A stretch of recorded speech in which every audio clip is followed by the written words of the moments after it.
മണിപ്പൂരിൽ പ്രത്യേക ഭരണമേഖല വേണമെന്ന ആവശ്യം ശക്തമാക്കാൻ കുക്കി സംഘടനകളുടെ തീരുമാനം ശക്തമാവുകയാണ്. വംശീയ അക്രമങ്ങൾക്ക് ഒരേയൊരു പ്രായോഗിക പരിഹാരമെന്ന നിലയിൽ പ്രത്യേക ഭരണമെന്ന ആവശ്യം ഉന്നയിച്ച് പ്രതിഷേധവുമായി തെരുവിലിറങ്ങാനാണ് വനിതാ സംഘടനകളുടെ അടക്കം തീരുമാനമെടുത്തിരിക്കുന്നത്. കുക്കി ഭൂരിപക്ഷ മേഖലയായ ഗംഗീഫൈ അടക്കമുള്ള വിവിധ മേഖലകളിൽ ഇന്നലെ പ്രതിഷേധ പ്രകടനങ്ങൾ ശക്തമായിരുന്നു.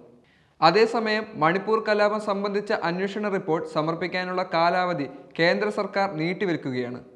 റിപ്പോർട്ട് സമർപ്പിക്കാൻ ജസ്റ്റിസ് അജയ് ലാംബയുടെ കമ്മിറ്റി വൈകുന്നതിനെ തുടർന്നാണ് നടപടിയെന്ന് വിവരം ലഭിച്ചത്. എന്തുകൊണ്ടാണ് ഇത് വൈകുന്നതെന്നും ഓരോ ഇന്ത്യക്കാരും ഇനിയും ചിന്തിക്കണം. ഇത് വൈകുന്നത് കൊണ്ട് തന്നെ മണിപ്പൂരിൽ ഇനിയും അക്രമം ശക്തമാകാനുള്ള സാധ്യതകൾ വർദ്ധിച്ചു വരുമെന്ന് ഉറപ്പാണ്. ഭരണകർത്താക്കൾ ഇനിയെങ്കിലും ഇതിനെതിരെ ശക്തമായ തീരുമാനം എടുക്കേണ്ടത് അത്യാവശ്യമാണ്.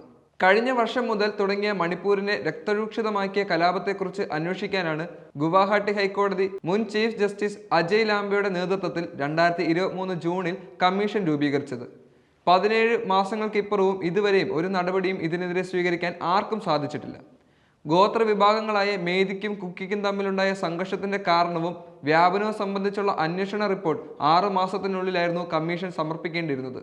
എന്നാൽ ഇതുവരെയും റിപ്പോർട്ട് സമർപ്പിക്കാത്തതിനെ തുടർന്നാണ് കേന്ദ്ര ആഭ്യന്തര മന്ത്രാലയം വീണ്ടും സമയം അനുവദിച്ചത്. ഇനിയും സമയം അനുവദിക്കും തോറും ഇനിയും മരണങ്ങളുടെ എണ്ണം കൂടുമെന്ന് നമ്മൾ ഓർക്കണം. കഴിഞ്ഞ വർഷം മെയ് 3-നാണ് സംവരണ വിഷയത്തെ ചൊല്ലി മേദി കുക്കി വിഭാഗങ്ങൾ തമ്മിൽ കലാപം പൊട്ടിപ്പുറപ്പെട്ടത്. സംഘർഷത്തിൽ 220-ലധികം പേർക്ക് ജീവൻ നഷ്ടമാവുകയും നിരവധി പേർ ഭവനരഹിതരാകുകയും ചെയ്തു. അതേസമയം മണിപ്പൂരിൽ ഇപ്പോഴും സംഘർഷം കെട്ടടങ്ങിയിട്ടില്ല. ഇംഫാലിൽ ഏർപ്പെടുത്തിയ കർഫ്യൂ തുടരുകയാണ്. സംഘർഷങ്ങൾക്ക് അല്പം അയവുണ്ടായതോടെ നിയന്ത്രണങ്ങളിൽ നേരിയ ഇളവ് നൽകിയിട്ടുണ്ട്. ക്രമസമാധാന പാലനത്തിനായി നിലവിൽ സംസ്ഥാനത്ത് ഉടനീളം CRPF-നെ വിന്യസിച്ചിട്ടുണ്ട്. വിദ്യാഭ്യാസ സ്ഥാപനങ്ങൾക്ക് അനിശ്ചിതകാല അവധി തുടരും. ഔദ്യോഗിക കണക്കുകൾ പ്രകാരം ഒരാഴ്ചയ്ക്കുള്ളിൽ 7 പേർ കൊല്ലപ്പെട്ടു. അതേസമയം സംസ്ഥാനത്ത് ഇന്റർനെറ്റ് വിലക്കും തുടരുകയാണ്. സ്ത്രീകളും വിദ്യാർത്ഥികളും വൃദ്ധരും യുവജനങ്ങളും നിന്ദ്യമായി ആക്രമിക്കപ്പെടുന്നു. സങ്കല്പിക്കാനാവാത്ത വിധത്തിൽ കൂട്ടബലാത്സംഗത്തിന് പാവങ്ങളിൽ പാവങ്ങളായ വനിതകൾ വിധേയരാക്കപ്പെട്ടു. പൂർണ്ണനഗ്നരാക്കി തെരുവിലൂടെ നടത്തപ്പെടുന്നു. വംശഹത്യ പരീക്ഷണത്തിന്റെ തുടർച്ചയെന്നോണം കൊലപാതകം ചെയ്യുന്നു. ന്യൂനപക്ഷങ്ങളുടെ ആരാധനാലയങ്ങൾ, വിദ്യാലയ സമുച്ചയങ്ങൾ ഞൊടിയിടയിൽ അഗ്നിക്കിരയാക്കി. ആഭ്യന്തര യുദ്ധത്തിന്റെ ഹിംസാത്മകമായ കൊടുനഗരത്തിലേക്ക് മണിപ്പൂർ BJPയുടെ സംസ്ഥാന കേന്ദ്ര ഭരണത്തിൽ നിർദ്ദയം അവഗണിക്കപ്പെടുകയും ചെയ്യുകയാണ്. ഇപ്പോഴത്തെ വംശഹത്യാ നീക്കങ്ങൾക്ക് തുടക്കം കുറിച്ചത് 2023 മെയ് മാസം 3-നാണ്. മൃതദേഹങ്ങൾ മണിപ്പൂരിന്റെ വിവിധ പ്രവിശ്യകളിൽ ചിതറിക്കിടക്കുമ്പോഴും സംസ്ഥാന ഭരണകൂടവും കേന്ദ്ര ഭരണ നേതൃത്വവും വംശവിദ്വേഷ വിഘടനവാദികൾക്കെതിരെ താരാട്ട് പാടിക്കൊണ്ടിരുന്നു. നരേന്ദ്രമോദിയുടെ 56 ഇഞ്ച് നെഞ്ചളവും ഇരട്ട എഞ്ചിൻ ഭരണവും മതേതര ഇന്ത്യയിൽ സൃഷ്ടിച്ച വിനാശങ്ങൾ തെല്ലും ചെറുതല്ലായിരുന്നു.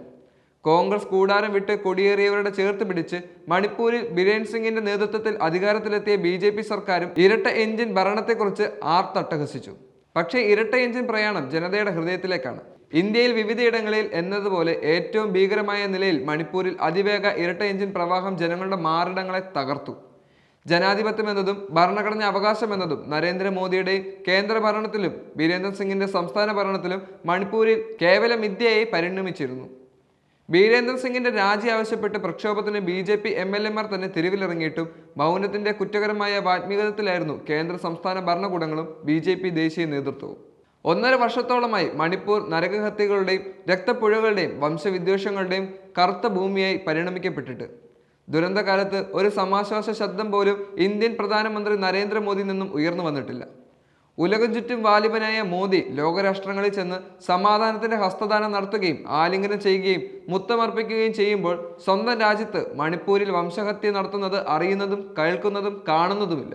ഗുജറാത്തിന്റെ വംശഹത്യാ പരീക്ഷണം നടത്തിയവർ മനുഷ്യഭോജികളുടെ മണ്ണാക്കി മണിപ്പൂരിനെ മാറ്റി തീർക്കുമ്പോൾ പ്രധാനമന്ത്രിയുടെ നിരന്തര മൗനത്തെ ജനങ്ങൾ തിരിച്ചറിയേണ്ടതുണ്ട്. ഗുജറാത്ത് ഒരു പരീക്ഷണ സ്ഥലമാണെന്ന് മാത്രം പറഞ്ഞ നരേന്ദ്രമോദി മൗനം കൊണ്ട് മണിപ്പൂരിൽ വംശഹത്യാ പരീക്ഷണം നടത്തുകയാണ്. ജനങ്ങൾ ഇനിയെങ്കിലും അത് തിരിച്ചറിയേണ്ടതുണ്ട്. മതേതര ജനാധിപത്യ ഇന്ത്യയിൽ നരഭോജികൾക്ക് സ്ഥാനമില്ലെന്ന കാലത്തിന്റെ അടയാളപ്പെടുത്തൽ ഇനിയെങ്കിലും ഇതുപോലെയുള്ളവർ മനസ്സിലാക്കണം.